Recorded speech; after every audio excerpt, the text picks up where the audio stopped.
है केस मुकदमा से। इसलिए अपना अहंकारी, ये अंग्रेजों वाला अहंकारी घमंड उतारिए और सामने आके बैठ के बात कीजिए। रेतों की जो समस्या समाधान कीजिए। अरे विनोद बाबू के टाइम 1991 में जो कागज के लिखा पड़ी हुआ है, आप उसको पूरा नहीं कर रहे हैं तो पीटेंगे नहीं तो क्या करेंगे, चुमा लेंगे? ईमानदारी से बोलिए मेरे बिहार और यूपी के भाइयों, मेरी बात सुन रहे हैं, बताइए अगर आपकी जमीन में आपके पूर्व जो आप कहते हैं ना 12 बीघा में पुदीना बा, मेरे बिहार के भाइयों आप कहते हैं ना 12 बीघा में पुदीना बा, तो ईमानदारी से बताइए अगर आपकी 12 बीघा की जमीन बीटीपीएस ले ले, आपकी 12 बीघा की जमीन डीवीसी ले ले और आपको नौकरी में ना रखे, आप क्या करते? सही बोल रहे हैं। अगर बिहार होता ना तो एक एक पदाधिकारी को लोग पटक पटक के मार देता। मैं डीवीसी के प्रबंधन आपको स्पष्ट चेताना चाहूंगा, अगर डीवीसी का प्रबंधन मेरी बात सुन रहा है, आप झारखंड के लोग काउंटर करेंगे। आपने बहुत जुल्म सितम किया है, आपने हमारे लोगों को बहुत सताया है, आप झारखंड के लोग काउंटर करेंगे। और याद रखिए अभी हाल ही में एशिया के 4 देशों में घटना घटी है, इंडोनेशिया में, श्रीलंका में, बांग्लादेश में और नेपाल में, जहां की जनता ने राष्ट्रपति और प्रधानमंत्री को खदेड़ दिया है। आप तो जीएम हैं, आप सीएमडी हैं, आप एडीजीएम हैं, आप एचआर हैं, आप ठेकेदार हैं।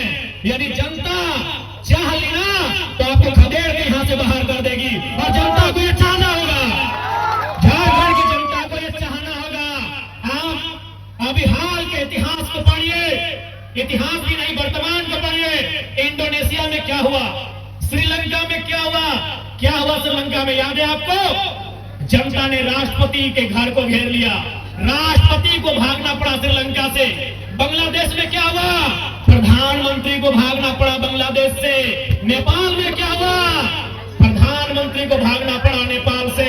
तो ये तो सीएमडी, जीएम, एडीजीएम यही न है। अगर जनता चाहेगी ये भी बात करेंगे, जनता को चाहने की आवश्यकता है।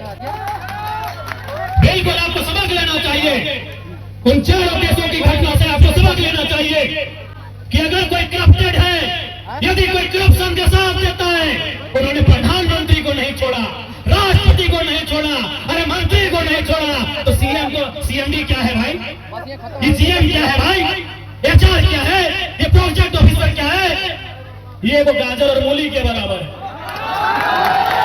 गाजर और मूली के बराबर है। बस जनता को जरूरत करना होगा। अरे किस चीज का डर है, किस चीज का डर है कि आपको जेल में भर दिया जाएगा? अरे नाइजर में आतंकवादियों के कब्जे में जो लोग हैं, उनसे अच्छा झारखंड का जेल है या नहीं है? क्या डर है झारखंड के विस्थापितों? किस बात का डर है कि आप आंदोलन करेंगे तो आपको जेल में भर दिया जाएगा? अरे नाइजर में 5 लोग आतंकवादी के कब्जे में हैं, उनसे पूछिए, उनके परिवार के लोगों से पूछिए। अरे टेलीफोन में बात नहीं हो पाता है। अगर आप जेल चले भी गए तो आपकी बीवी, आपके बच्चे 15 दिन में जाकर आपका भेंट मुलाकात कर सकते हैं। जेल जाने का डर है, केस होने का डर है, किस बात का डर है? जेल जाने का डर है, केस मुकदमा होने का डर है। अरे विदेशों में जो हमारे साथ हो रहा है, गुजरात, महाराष्ट्र में जो हमारे साथ हो रहा है, टावर लाइन में जो हमारे साथ हो रहा है, उससे अच्छा जेल है। जेल में 3 टाइम लिखा ना मिलेगा। यदि आंदोलन करते करते, यदि हक की लड़ाई लड़ते लड़ते जेल भी हुआ तो मेडिकल की सुविधा मिलेगी। बिल्कुल, अगर जेल में कैदी को कुछ होता है तो सीधे जिला के पुलिस कप्तान पे दाग लगता है, उस जेलर पे दाग लगता है। कोई अपनी नौकरी संकट में नहीं डालेगा। 3 टाइम लिखा ना मिलेगा, भले खिचड़ी मिलेगा, 3 टाइम खाना मिलेगा। एक जरा अगर आप बोल देंगे तो खांसी हुआ है तो डॉक्टर की टीम आके जांच करेगी कि नहीं? तो नाइजर में जो भाई लोग हैं, उनके परिवार से जाके पूछिए, टेलीफोन में भी बात नहीं होता है।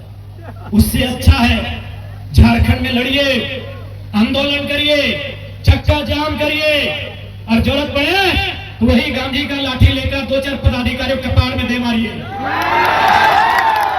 लाठी मारने से भी ज्यादा बड़ा केस नहीं होता है। वहां विदेश जाने से अच्छा है अपने राज्य में अब लड़ना सीखो।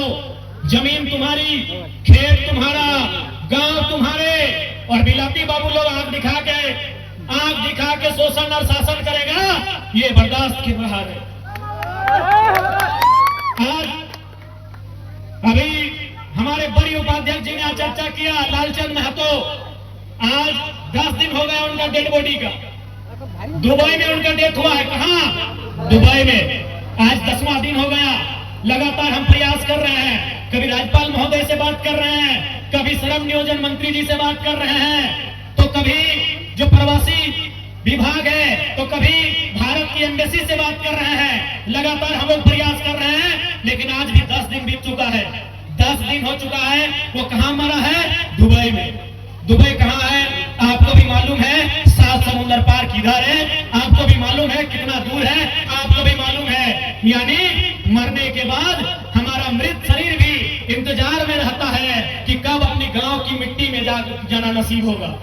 उससे अच्छा है ये आंदोलन, उससे अच्छा है ये जेल की कोठरियां, उससे अच्छा है ये पुलिस की लाठियां जो विदेश में आप जाके मारे जा रहे हैं। और एक नहीं, मैंने विधायक बनने के बाद, चूंकि मैंने एक डाटा निकाला, मैं नाम भूल गया था, हमारे माही पटेल जी, हमने माही पटेल जी को कहा कि माही भाई एक डेटा निकालिए कि हमारे विधायक बनने के बाद झारखंड में कितने प्रवासी मजदूर वो मारे गए हैं, एक्सीडेंट में, घटना में, दुर्घटना में, नौकरी करते करते कितने लोग मारे गए हैं। लगभग 50 की संख्या में डेटा मिला। अभी साल भर नहीं हुआ है हमारा विधायक बना हुआ और 50 की संख्या प्रवासी मजदूरों की मौत ने पार कर दिया है। 50 लोग मायने होते हैं। अभी 9-10 महीना हुआ है, यानी 1 महीना में 5 मजदूर मर के वापस आ रहा है। 1 महीना में 5 प्रवासी मजदूर झारखंड के बाहर मर रहा है। ये मेरा अभी कहां का डेटा है? डुमरी पर, ये बोकारो, धनबाद, बिशुनगढ़ माने हजारीबाग और गिरिडीह, ये 4 जिला का डेटा है। 24 जिला हमारे झारखंड में है। मैंने 4 जिला का डेटा निकाला है। 50 की संख्या में प्रवासी मजदूर मारे, जब मैंने एक्सीडेंट में, घटना में या नौकरी करने के टाइम मारे जा चुके हैं, उनकी मौत हो चुकी है।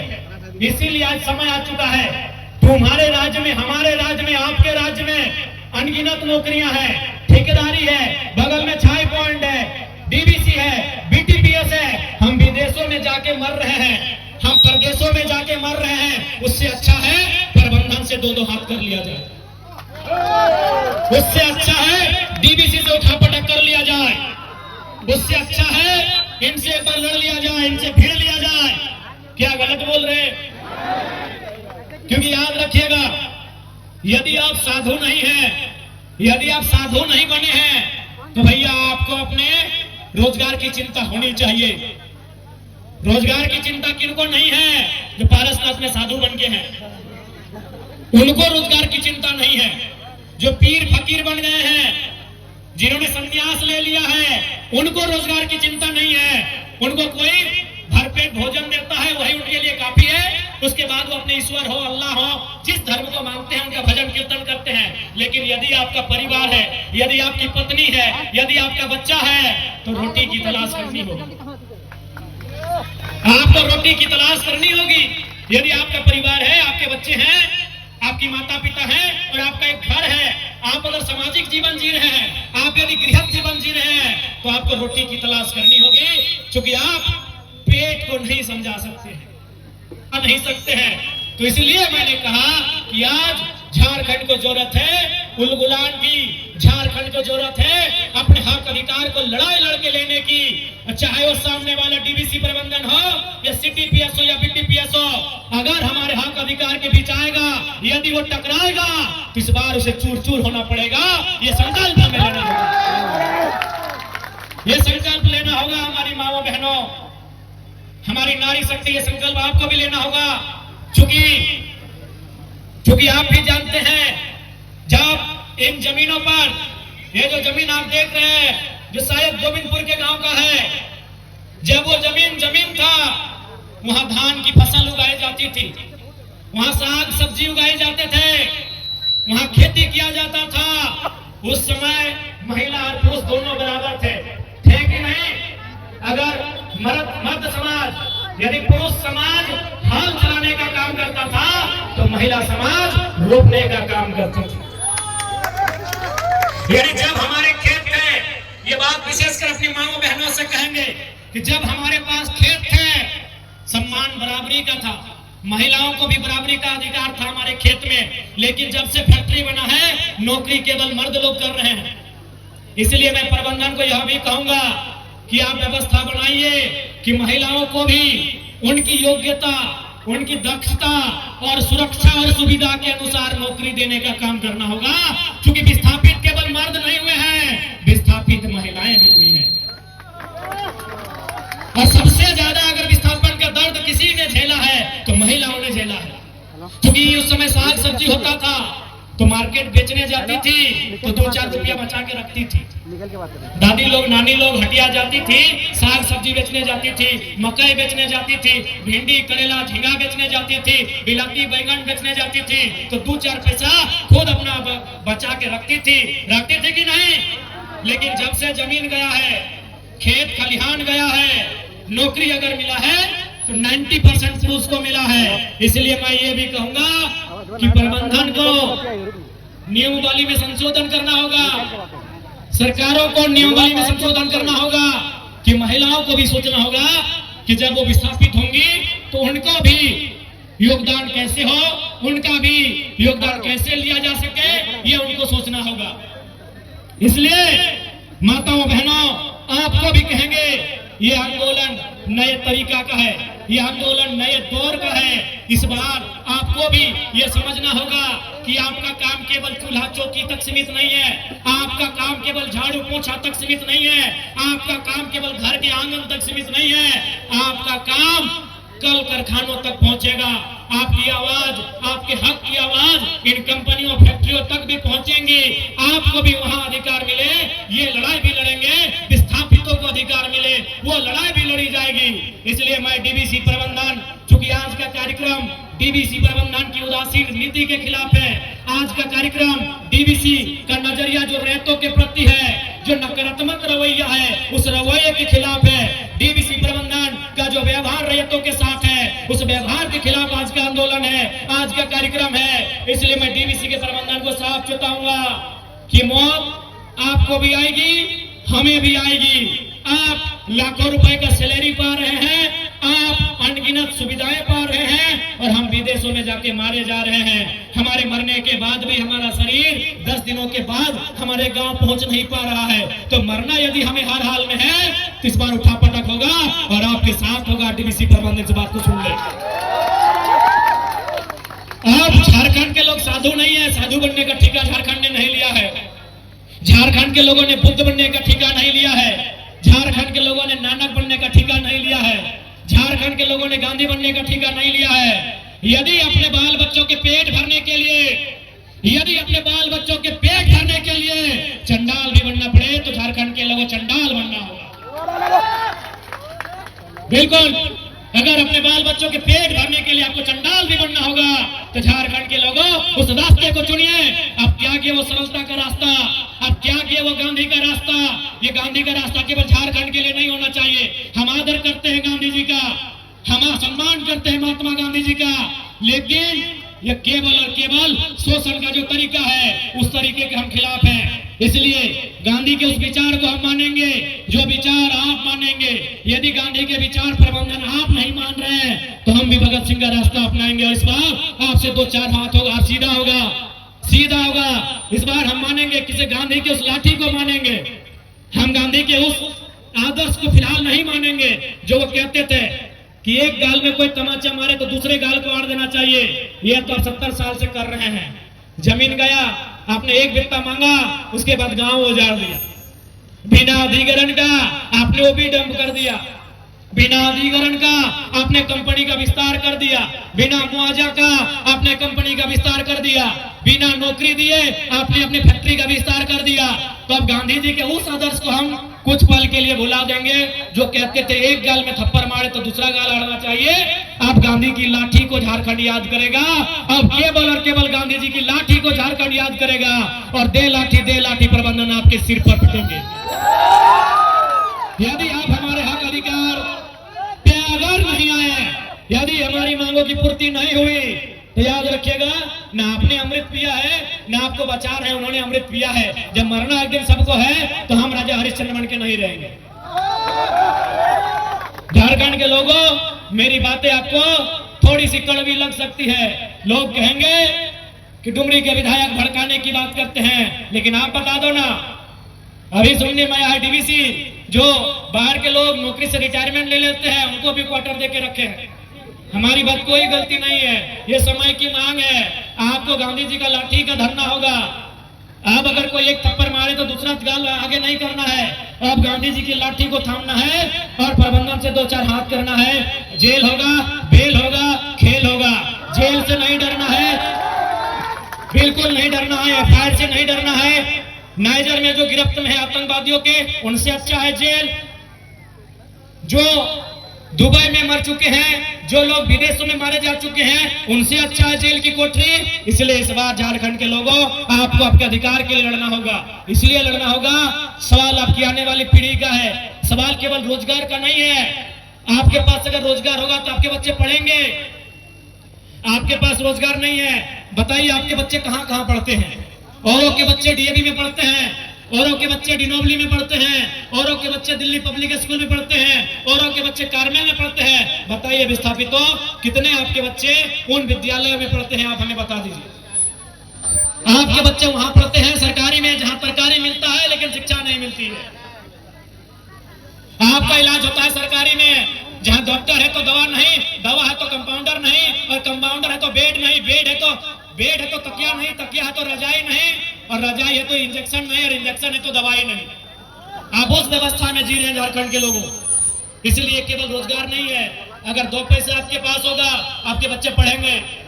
2 पैसा आप बचाएंगे, 2 पैसा आप अपने बेहतर भविष्य के लिए लगाएंगे। इसलिए आज ये लड़ाई है। स्पष्ट कहना चाहेंगे, जीवन का डर हर किसी को है, और सबसे ज्यादा डर तो इन लोग, जितना ऑफिसर है सबसे ज्यादा डर उनको है। एक बार डराइए तो। जीवन में सबसे ज्यादा डर ऑफिसर को है। डीवीसी हो, बीटीपीएस हो या कोई कंपनी रहे, सबसे ज्यादा डर उन ऑफिसर को है।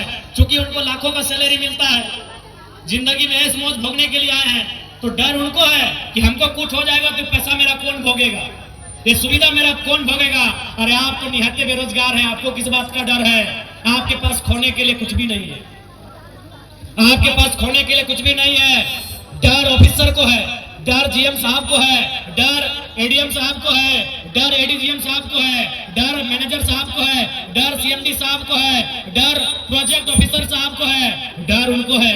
एक बार लाठी में तेल पिलाइए, एक बार लाठी में तेल पिलाइए, एक बार उनको पता करिए कौन रास्ते से आते हैं। वो चूहा नहीं है जो ऑफिस में मिट्टी के तर से आते हैं, वो कबूतर नहीं है जो उड़ के आते हैं, इसी सड़क से आते हैं, इसी सड़क से आते हैं। एक बार डर दिखाइए ना जी, एक बार डर दिखाइए प्रबंधन को। वो चूहा है क्या? मिट्टी के तरह कंपनी में आते हैं। ये आसमान से बाज है क्या? उड़ के आते हैं। बस से आते होंगे, स्कॉर्पियो से आते होंगे, बीएमडब्ल्यू से आते होंगे, रॉयल से आते होंगे, डिफेंडर से आते होंगे, इन्हीं गाड़ियों से आते हैं ना। तो गाड़ी देखिए कौन कौन रास्ता से आता है। ये करना होगा। मरना ऐसे है, मारे ऐसे जाओगे। विदेश में मारे जा रहे हो, प्रदेश में मारे जा रहे हो, नदी में डूब के मारे जा रहे हो, सड़क एक्सीडेंट में मारे जा रहे हो, बेरोजगारी से मारे जा रहे हो, बीमारी से मारे जा रहे हो। मरना ऐसे है, लड़ना इस बार बहादुरी से लड़ो, ताकि ये प्रबंधन बाप करे और इनका औकात नहीं हो आपके साथ गलत कर सके। पता करो कौन कौन रास्ते से आते हैं। 6 को रास्ता इनका, घेरो इनका रास्ता। एक बार कागज थमाओ कि हमारी ये मांगे पूरा करो, नहीं तो अगला दिन से दे लाठी। घेरो इनका रास्ता। कहां से आते हैं? इनके बाप का जमीन है क्या? एक भी प्रबंधन जितना लोग हैं, जितने ऑफिसर रैंक के हैं, इनके बाबूजी का जमीन नहीं है, तुम्हारे बाबूजी का जमीन है। और सुनो प्रबंधन वालों, पुलिस 24 घंटा आपकी सुरक्षा नहीं करेगी। पुलिस 24 घंटा आपकी सुरक्षा नहीं करेगी। इस खौफ में मत रहिए। अब झारखंड केस मुकदमों से डरने वाला नहीं है, क्योंकि झारखंड ने देख लिया, इनको बाबा जी का ठुल्लू मिला है, इनको घंटा मिला है। इसीलिए घंटा फर्क नहीं पड़ता है केस मुकदमा से। इसलिए अपना अहंकारी, ये अंग्रेजों वाला अहंकारी घमंड उतारिए और सामने आके बैठ के बात कीजिए। रेतों की सुबह जो समस्या समाधान कीजिए। अरे विनोद बाबू के टाइम 1991 में जो कागज में लिखा पड़ी हुआ है, आप उसको पूरा नहीं कर रहे हैं तो पीटेंगे, नहीं तो क्या करेंगे? चुमा लेंगे। 1991 में जो सांसद विनोद बिहारी महतो थे, और उस समय जो वार्ता हुई है, उस वार्ता को पढ़िए। उस वार्ता में क्या क्या बात हुई है। आप उसको अगर फेलियर कर रहे हैं तो आप लग खाने के हकदार हैं। और स्पष्ट है, लग लातों के भूत अगर बातों से नहीं मान रहे हैं तो लात सब अलकतरा देने के लिए नहीं है। मेरे प्यारे बहनों, ये लात जो है, आपका पांव जो है, ये केवल अलता लगाने के लिए नहीं है मेरी बहनों, ये केवल तोड़ा पहनने के लिए आपका पांव नहीं है। इस पांव से जो कहा जाता है कि लातों के भूत बातों से नहीं मानते हैं, उनके खिलाफ जंग छेड़ने की आवश्यकता है। नहीं तो हम आने वाले 20 सालों में कहीं के नहीं रहेंगे। आज बताइए ना, जमीन आपने ये बोल के दिया था यहाँ काम होगा, कंपनी आएगी, धंधा पानी होगा, आज लोगों ने कब्जा कर लिया है। कहाँ के लोगों ने कब्जा कर लिया है ये आप सभी जानते हैं। इसलिए मैं प्रबंधन को स्पष्ट कहना चाहूंगा, हक की बात हक से मान लो, नहीं तो आप झारखंड के लोग डरने वाले नहीं है, आप झारखंड के लोग भिड़ने वाले हैं। मरना एक दिन सबको है, अब आप डिसाइड कर लो। हम तो बेरोजगार हैं और हम लोग तो ऐसे भी मारे जा रहे हैं। आलीशान जिंदगी आपका है, आपको क्या करना है अपनी जिंदगी का आप देख लो। हम लोग तो अपनी जिंदगी को दांव में लगाने के लिए अब तैयार है। ऐसे भी कोयलांचल के मसीहा शक्ति बाबू कहते थे कि एक पीढ़ी गोली खाएगी, एक पीढ़ी जेल जाएगी, तब एक पीढ़ी राज करेगी। हम तैयार हैं, हम तैयार हैं त्याग करने के लिए, हम तैयार हैं अपना जान को हथेली में रखने के लिए।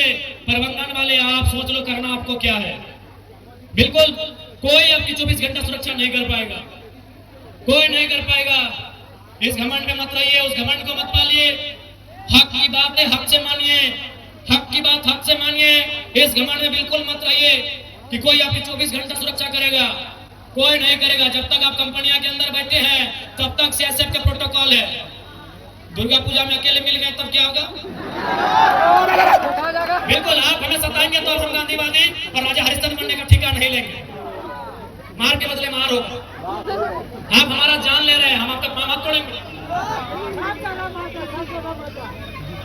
आप स्पष्ट है, स्पष्ट कहेंगे प्रबंधन वाले आपने बहुत सताया है झारखंड के लोगों को। आज ये झारखंड के लोगों का धीरज है, ये झारखंड के लोगों का धैर्य है कि 70 सालों से कोर्ट के दरवाजे का चक्कर काट रहे हैं। और आपको भी मालूम है कागज पत्र में झारखंडी कमजोर रहे हैं, इस बात को स्वीकारिए।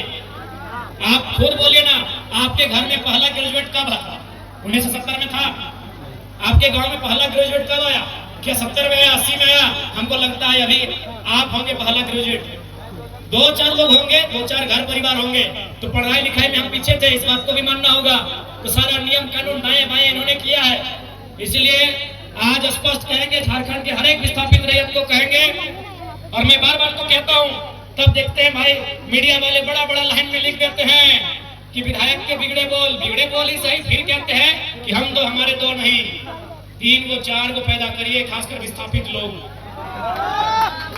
हम 1000 बार कहेंगे और उसको स्पष्ट बोलिए कि ना तुम्हारे नाम से राशन कार्ड होगा, ना तुम्हारे नाम से आधार कार्ड होगा, ना तुमको स्कूल कॉलेज में पढ़ने भेजेंगे। बस तुमको इतना ही बताएंगे कि हमारे साथ इस कंपनी ने गलत किया है, इससे इंतकाम लेना है। उस बच्चे को इतना ही सिखाइए कि बस इससे इंतकाम लेना है। अब इंतकाम का रास्ता कैसे होगा ये उस बच्चे पे छोड़ दीजिए। बहुत सारे लोग हमारी आलोचना करते हैं जब इस बयान को हम देते हैं, लेकिन वो हम और आप ना जानते हैं कि झारखंड के लोगों के साथ कितना छल हुआ है, कितनी पीड़ा हुई है, कितना दर्द हुआ है। जान भी गया, जमीन भी गया, गांव भी गया, खेत गया, खलिहान गया, और आज हम 10,000 की नौकरी के लिए भीख मांग रहे हैं। क्योंकि हमारी बात जब हम बातों को रखते हैं, क्योंकि बेरमो विधानसभा में खासकर ये एक माहौल बना दिया जाता है बाहरी भीतरी का। तो मैंने जब हम आ रहे थे तो मैंने दूर से सुना कि आज माइक का साउंड ठीक है, तो मुझे लगता है बेरमो में बहुत सारे हमारे यूपी बिहार के तथा अन्य राज्यों के भाई लोग, बहन लोग, माताएं बहनें सब लोग रहते हैं। और उनके मन में बेरमो के विधायक राजकुमार अनूप सिंह जी ये डाल देते हैं कि जयराम महतो बाहर के लोगों के खिलाफ है, इसीलिए वोट हमको करना है, यानी राजा साहब को करना है। तो मैं आपको भी कहूंगा, आपके घर तक मेरी आवाज जा रही है। मैं पहले तो स्पष्ट कहना चाहूंगा कि पश्चिम बंगाल, बिहार, उड़ीसा और झारखंड को हम 4 सगा भाई मानते हैं। लेकिन आप भी जानते हैं बिहार वालों कि भाई भाई में झगड़ा होता है। बिहार वालों आप भी जानते हैं कि भाई भाई में झगड़ा होता है। कब होता है? जब सवाल जमीन का होता है।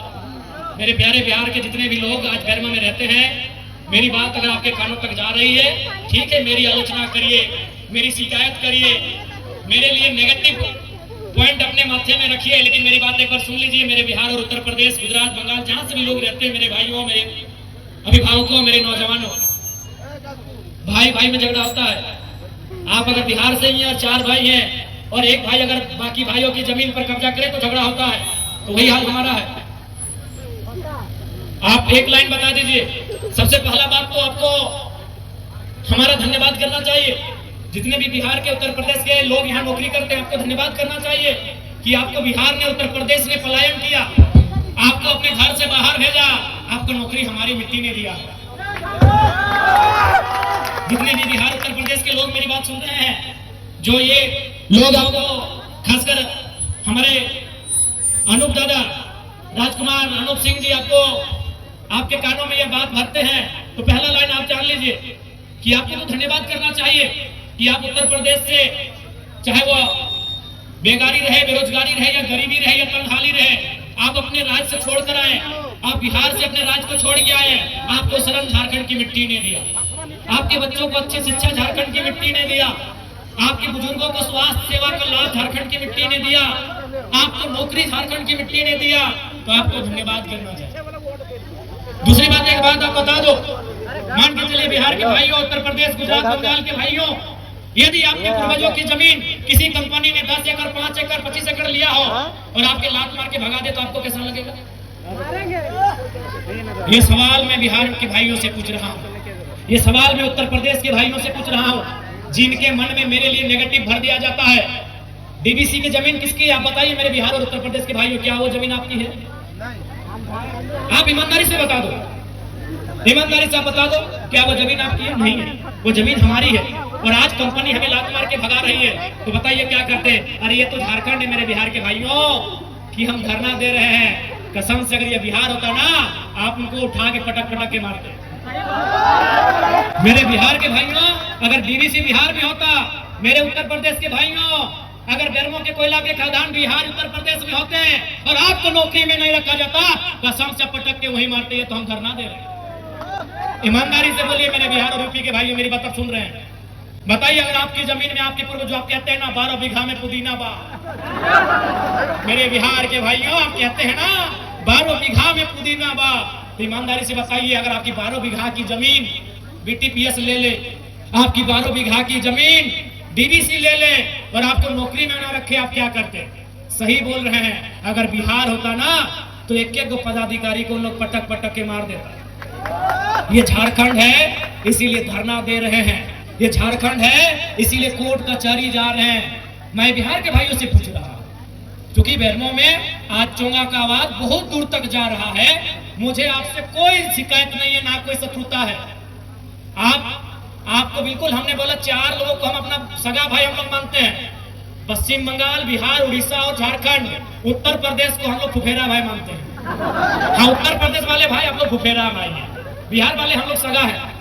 बिहार हमारा मंझला भाई है, उड़ीसा हमारा संजला है और हम झारखंड सबसे छोटे हैं। क्योंकि हम, इतिहास यही कहता है कि हम लोग बंगाल प्रेसिडेंसी का हिस्सा थे। 4 प्रदेश, पश्चिम बंगाल, बिहार, उड़ीसा और झारखंड, ये इतिहास में अंग्रेजों के कालखंड में, मुगलों के समय में लगभग बंगाल प्रेसिडेंसी का हिस्सा था। इसीलिए हम संवैधानिक जो देश हमारा बना, कहीं ना कहीं अंग्रेजों की भूमिका है, तो हम अंग्रेजों के कालखंड से ही मानते हैं। आप हमारे बड़े भाई हैं और आपसे हमारा झगड़ा उस समय होगा जब हम आपका हिस्सा मांगेंगे, आप हमारा हिस्सा पे नजर कराएंगे, झगड़ा होगा। आप मेहमान बन के आएंगे, स्वागत होगा, बिल्कुल स्वागत होगा। और आज भी तो हम कहते हैं हम 75% मांग रहे हैं, 25% में बिहार के लोग आए, स्वागत है। उत्तर प्रदेश के लोग आए, स्वागत। एक बार आप दिल में हाथ रख के देखो, बिहार के भाइयों एक बार ईमानदारी से बोलो, यहाँ जो ठेका मिलता है, नौकरी छोड़िए, कई को झारखंडी को मिलता है।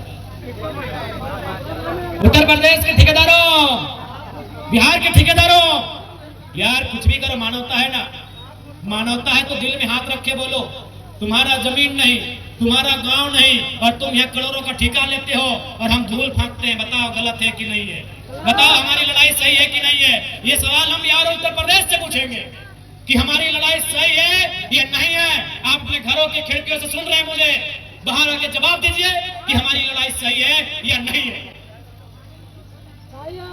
अरे हमें ठेका नहीं मिलता है, ठेका भी उत्तर प्रदेश के भाइयों आप लेते हो। और मेरे प्यारे बिहार के भाइयों, अभी तेजस्वी जी क्या नारा दे रहे हैं, डोमिसाइल पॉलिसी 100%, क्योंकि आपको भी मालूम है दो राज्य कब आपस में टकराते हैं, जब एक राज्य दूसरे राज्य पे उनकी नौकरियों में, उनके संसाधनों में चढ़ाई करता है। आज बिहार में, बिहार से ज्यादा उत्तर प्रदेश के लोग नौकरियां करने लगे हैं, इसलिए बिहार में भी नारा गूंज रहा है कि नौकरी बिहारी को। गूंज रहा है कि नहीं गूंज रहा है? तो अगर झारखंड में वो नारा गूंजे तो क्या गुनाह है? आपको मालूम है कृष्णा नदी है कि कावेरी है भाई, जिसमें महाराष्ट्र और कर्नाटक आमने सामने होते हैं? कावेरी है। हाँ पढ़ने, लेकिन एक्चुअली हम लोग भी बहुत दिन पहले पढ़े हैं, जब ये कॉलेज में थे तब पढ़े, थोड़ा भूल गए। आप याद करें, कावेरी नदी है ना? मैं मीडिया वाले भाई लोग कह रहे हैं हाँ कावेरी है। दो स्टेट आमने सामने आते हैं, महाराष्ट्र और कर्नाटक। क्यों आते हैं भाई? हक की बात आती है तब आते हैं। तो इसलिए ये कोई गलत फहमी मत रही है कि बिहार झारखंड की लड़ाई है, ये हक की लड़ाई है। जब जब हक की बात होगी सामने आएंगे। अभी बिहार इसलिए सड़क पे है, बिहार के नौजवान, कि उत्तर प्रदेश के लोग वहां नौकरी ज्यादा करने लगे हैं, बिहार के लोग उनका विरोध करने लगे। करेंगे क्योंकि बिहार बिहारियों का है, तो वही जवाब तो हम भी कहते हैं झारखंड झारखंडियों का है, तो फिर जरा मैं तो गुनहगार हो जाता।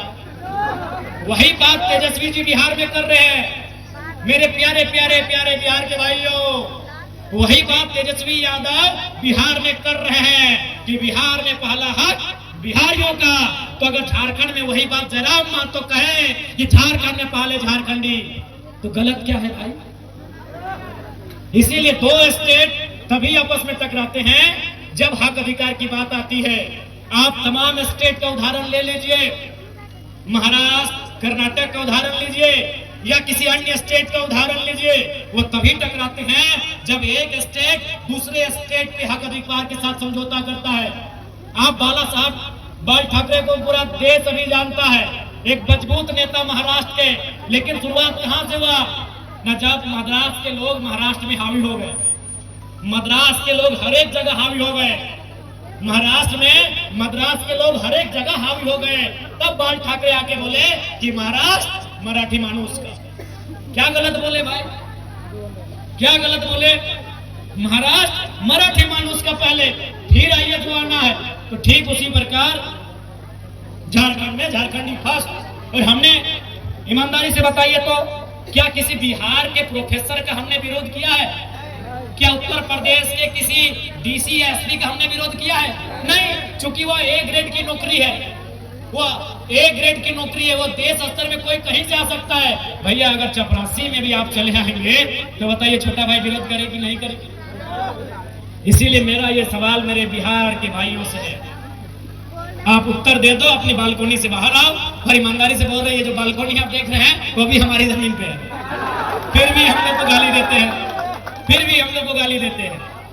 अरे भाई ये झारखंड के भोले भाले लोग हैं कि हमने आपको जमीन भी दिया, नौकरी भी दिया, आपके बच्चों को अच्छी शिक्षा भी मिला, अच्छा स्वास्थ्य भी मिला, करोड़ों का टेंडर भी मिला, और गुनाह क्या हो गया? झारखंड में जय झारखंड बोलना गुनाह हो गया, झारखंड में झारखंडियों की हक की बात करना गुनाह हो गया। इसलिए दोहरे ना सोचे, ठंडे दिमाग से और दिल से मैं ये आप पे सोचने के लिए छोड़ देता हूँ, जो बिहार और उत्तर प्रदेश से आए हैं। आप सोचिए, फिर सुबह एक दिन आइए, मिलते हैं और बैठ के हम लोग बात करते हैं। और उस समय आप बोलिए कि जयराम महतो विधायक डुमरी आप लोगों को बांटने का काम कर रहे हैं, उस समय आके कहिए हमें। कोई बांटने का काम नहीं कर रहे हैं, क्योंकि हम आपके IAS IPS के खिलाफ नहीं है, हम आपके प्रोफेसर के खिलाफ नहीं है, हम आपके जनरल मैनेजर के खिलाफ नहीं है। अब 3rd ग्रेड और 4th ग्रेड में नौकरी अगर आप ही करोगे तो आप ही बता दो हम क्या करें? हम अपने गांवों को लेकर दामोदर नदी में विसर्जन कर दें? हम अपने भाइयों को बहनों को लेकर नदी में जल समाधि में चले जाएं? बताइए, आप बताइए ना कि हमने किसी डीसी को जाके उसके दफ्तर के बाहर नारा लगाया हो कि डीसी साहब गो बैक, एसपी साहब गो बैक, प्रोफेसर साहब गो बैक, मैनेजर साहब गो बैक? क्या नारा लगाया है? नहीं लगाया है। अरे अब 3rd ग्रेड 4th ग्रेड में आउटसोर्सिंग में आप लोग आ जाएंगे, बाहर जाएंगे, तो कोई भी प्रतिकार करेगा। आप अच्छा कहिए, बुरा कहिए, ये आपकी सोच पे निर्भर करता है, ये आपकी सोच पे निर्भर करता है। इसलिए मेरा ये भाषण समर्पित है बिहार और यूपी के भाइयों के लिए, बंगाल के भाइयों के लिए, और जो भी अन्य प्रदेशों के भाई रहते हैं, बहन लोग रहती हैं, गार्जियन लोग रहते हैं, उनके लिए मेरा ये भाषण समर्पित है। आप मेरे इस भाषण को सुनिए और आप खुद डिसीजन लीजिए कि जयराम महतो की आलोचना करने से पहले एक बार सोचना चाहिए आपको कि हमने आपको क्या दिया, ये सोचना चाहिए आपको। इस राज्य को हमने किन परिस्थितियों में बनाया, किन स्थितियों में बनाया, ये आपको सोचना चाहिए।